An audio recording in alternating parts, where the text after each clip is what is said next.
Cherpulassery Mangode Kerala medical college ആശുപത്രിയിൽ ജനിക്കുന്ന ഓരോ കുഞ്ഞും മടങ്ങുമ്പോൾ പച്ചപ്പിന്റെ ഒരു സന്ദേശവും കൂടെ കൊണ്ടുപോകുന്നു. നവജാത ശിശുക്കൾക്ക് വൃക്ഷത്തെ നൽകുന്ന ജീവനം ഹരിത പദ്ധതിക്ക് തുടക്കമായി. പ്രകൃതിയെ സ്നേഹിക്കാൻ പുതിയ തലമുറയെ പഠിപ്പിക്കുക എന്നതാണ് ഈ പദ്ധതിയുടെ ലക്ഷ്യം. ആരോഗ്യ സംരക്ഷണം പോലെ തന്നെ പ്രധാനമാണ് പരിസ്ഥിതി സംരക്ഷണം എന്ന വലിയ സന്ദേശവുമായാണ് കേരള മെഡിക്കൽ കോളേജ് ആശുപത്രി ഇത്തവണ ലോക പരിസ്ഥിതി ദിനം ആഘോഷിച്ചത്. ഈ വർഷത്തെ ഏറ്റവും സവിശേഷമായ കാൽവെപ്പായിരുന്നു ആശുപത്രി ആരംഭിച്ച ജീവനം പദ്ധതി. ഈ പദ്ധതി പ്രകാരം കേരള മെഡിക്കൽ കോളേജിൽ ജനിക്കുന്ന ഓരോ കുഞ്ഞും ഡിസ്ചാർജായി വീട്ടിലേക്ക് മടങ്ങുന്ന വേളയിൽ അവർക്കൊപ്പം നടാൻ ഒരു വൃക്ഷത്തെ കൂടി സമ്മാനമായി നൽകുന്നു. കുഞ്ഞുങ്ങളോടൊപ്പം പ്രകൃതിയെയും വളർത്തുക എന്ന മനോഹരമായ സന്ദേശമാണിത്. ഇന്ന് വേൾഡ് എൻവയോൺമെന്റ് ഡേയുടെ ഭാഗമായിട്ട് രണ്ട് യുണീക്കായിട്ടുള്ള ഇനീഷ്യേറ്റീവ്സാണ് ഇവിടെ തുടക്കം കുറിക്കുന്നത്. ഒരു തുടക്കം മാത്രമാണ്. നേരത്തെ ഈ വീഡിയോയിൽ സൂചിപ്പിച്ചതുപോലെ നിങ്ങളെല്ലാവരും കണ്ടതുപോലെ ഡിഫോറസ്റ്റേഷൻ നടന്നുകൊണ്ടിരിക്കുന്ന കാലഘട്ടമാണ്. ഈ വരുന്ന പുതിയ ജനറേഷനിൽ പ്രകൃതിയെക്കുറിച്ചും പ്രകൃതിയുടെ സാധ്യതകളെക്കുറിച്ചും അതിൻ്റെ പ്രാധാന്യത്തെക്കുറിച്ചൊക്കെ അവരെ ചിന്തിപ്പിക്കുവാനും അതിനെക്കുറിച്ച് അല്ലെങ്കിൽ അതിനുവേണ്ടി പ്രവർത്തിക്കാനുള്ള ഒരു സാഹചര്യമില്ലാത്തൊരു കാലഘട്ടത്തിലാണ് നാം എല്ലാവരും ജീവിച്ചുകൊണ്ടിരിക്കുന്നത്.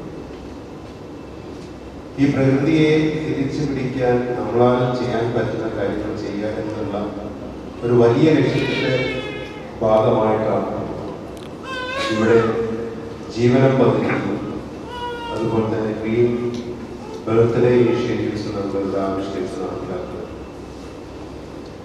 ജീവനം പദ്ധതിയിലൂടെ നമ്മൾ ഉദ്ദേശിക്കുന്നത് ഇവിടെ ഓരോ കുഞ്ഞുങ്ങൾ നമ്മുടെ ഹോസ്പിറ്റലിലെ ഏകദേശം ഒരു മാസം 100ഓളം കുഞ്ഞുങ്ങൾ ജന്മം കൊടുക്കുന്നു.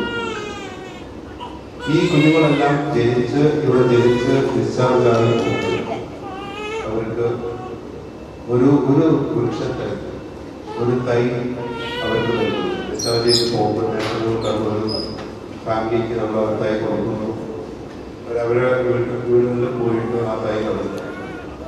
ഇതൊരു തൈ നടൽ അല്ലെങ്കിൽ ഒരു വൃക്ഷത്തൈ നടുക അല്ലെങ്കിൽ അതിൽ തൈ നടുക അതിനേക്കാളപ്പുറം വലിയൊരു ലക്ഷ്യം ഇതിനുണ്ട്. കാരണം ഒരു തൈ നടുമ്പോൾ ആ കുഞ്ഞിനെ അവർ ജന്മദിനത്തിൽ ആ ജനിക്കുന്ന സമയം തന്നെ ഇവിടുത്തെ പ്രകൃതിയുമായിട്ട് കണക്ട് ചെയ്യുന്ന വളരെ അതീവ വ്യത്യസ്തമായ അതുല്യമായ യുണീക്കായിട്ടുള്ള ഒരു ഇനിഷ്യേറ്റീവ് കൂടിയാണ് ഈ ജീവന പദ്ധതി. പരിസ്ഥിതി ദിനത്തോടനുബന്ധിച്ച് നടന്ന ചടങ്ങിൽ അഡ്വക്കേറ്റ് കെ പ്രേംകുമാർ MLA ജീവനം പദ്ധതിയുടെ ഉദ്ഘാടനം നിർവഹിച്ചു. അന്നേ ദിവസം ഡിസ്ചാർജായ നവജാത ശിശുക്കളുടെ കുടുംബങ്ങൾക്ക് വൃക്ഷത്തൈകൾ വിതരണം ചെയ്തു. പരിസ്ഥിതി പ്രവർത്തനം എന്നത് ഒരു ദിനത്തിൽ അവസാനിക്കുന്നതോ ആരംഭിക്കുന്നതോ അല്ല. പക്ഷേ നമ്മുടെ പ്രവർത്തനത്തിന്റെ ഒക്കെ ഒരു സൗകര്യത്തിന് വേണ്ടി ജൂൺ 5 ഒരു പ്രത്യേക ദിനം പരിസ്ഥിതി ദിനമായി ആചരിക്കുന്നതിന് പരിസ്ഥിതി എന്ന് പറയുന്നത് നമ്മുടെ ചുറ്റുപാടുകളാണ്. നാം ജീവിക്കുന്ന ചുറ്റുപാടിൽ നമുക്ക് എങ്ങനെ മുന്നോട്ട് പോകാൻ കഴിയും എന്നുള്ള ചിന്തയിൽ നിന്നാണ് നമുക്ക് മാത്രമായി ഒരു നിലനിൽപ്പില്ല എന്നും ആ ചുറ്റുപാടിനെ ആകെ നമുക്ക് ജീവിക്കാൻ നമുക്ക് കഴിയാവുന്ന അന്തരീക്ഷത്തിൽ നിലനിർത്തണമെന്ന് പറയുന്നത്. മനുഷ്യന് ശുദ്ധവായു വേണം, ശുദ്ധജലം വേണം, നല്ല ഭക്ഷണം വേണം. അതെല്ലാം നമുക്ക് എങ്ങനെ ലഭിക്കും? ഇപ്പൊ നേരത്തെ ഒരു 20-25 വർഷം മുമ്പ് നമുക്ക് വെള്ളം പണം കൊടുത്ത് വാങ്ങേണ്ടതാണ് എന്നൊരു കൺസെപ്റ്റ് ഇല്ലായിരുന്നു. ഇപ്പൊ നമ്മുടെ ആ കൺസെപ്റ്റ് പതുക്കെ ഉൾക്കൊണ്ടു. ഇന്ന് ഇന്ത്യയിലെ പ്രധാനപ്പെട്ട ഡൽഹി ഉൾപ്പെടെയുള്ള നഗരങ്ങളിൽ അഥവാ ഡൽഹിയിൽ വിശേഷിച്ചും ശുദ്ധവായു നമുക്ക് കിട്ടുന്നില്ല. അതിന് ഓക്സിജൻ പാർലറുകളിൽ പോകേണ്ട സ്ഥിതിയാണ് അവിടെയുള്ളത്. ആ നിലയിൽ നമുക്ക് ജീവിക്കാനുള്ള ഈ ഭൂമി ഇനി ഈ ഭൂമിയിൽ വരാനിരിക്കുന്ന മനുഷ്യർക്കും ജീവജാലങ്ങൾക്കും കൂടി ജീവിക്കാൻ ഉതകുന്ന നിലയിൽ മുന്നോട്ട് പോകാൻ ചിന്തിക്കുന്നവരായ മനുഷ്യർക്ക് എന്തു ചെയ്യാൻ പറ്റും എന്ന ചിന്തയുടെ തുടർച്ചയാണ് ഓരോ പരിസ്ഥിതി പ്രവർത്തനവും എന്ന് നാം കാണാം. അതിലൊരു മാർഗം നിശ്ചയമായി നമുക്ക് തൈകൾ നടുന്നതാണ്. മറ്റൊന്ന് കാർബൺ ന്യൂട്രൽ ആക്കുന്ന ഒരു സ്ഥിതിയിലേക്ക് നമ്മുടെ നാടിന് പോകാൻ കഴിയണമെന്നുള്ളതാണ്.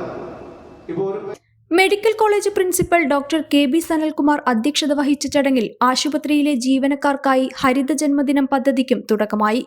ജന്മദിനം ആഘോഷിക്കുന്ന ഓരോ ജീവനക്കാരനും ആശുപത്രി പരിസരത്ത് ഒരു വൃക്ഷത്തെ നട്ടുപിടിപ്പിച്ച് പരിപാലിക്കുന്നതാണ് ഈ പദ്ധതി. ചടങ്ങിൽ ഹരിത പോരാളികളായി ഹരിതകർമ്മസേനാംഗങ്ങളെയും ആദരിച്ചു. Kerala medical college chief executive officer Lukman Ponmadath Jeevanam പദ്ധതി പരിചയപ്പെടുത്തി. തൃക്കടേരി ഗ്രാമപഞ്ചായത്ത് അംഗം KP പ്രകാശ്, ഹരിതശ്രേഷ്ഠ അവാർഡ് ജേതാവ് രാജേഷ് അടയ്ക്കപുത്തൂർ, ഡോക്ടർ മിലൻ E അരോജ്, അജിത് ഷാ എന്നിവർ സംസാരിച്ചു. ആരോഗ്യരംഗത്തെ സേവനം പോലെ തന്നെ പരിസ്ഥിതി സംരക്ഷണവും സമൂഹത്തിനുള്ള ഉത്തരവാദിത്തമാണെന്ന് കേരള മെഡിക്കൽ കോളേജ് ഈ ദിനാചരണത്തിലൂടെ തെളിയിക്കുന്നു. ഓരോ പുതിയ ജന്മവും ഭൂമിക്കൊരു ഹരിത വരദാനമായി മാറട്ടെ എന്ന ആഗ്രഹത്തോടെ കേരള മെഡിക്കൽ കോളേജ് മുന്നോട്ട്. For the first time in Kerala, One News is the only channel that brings regional news to people from a virtual platform.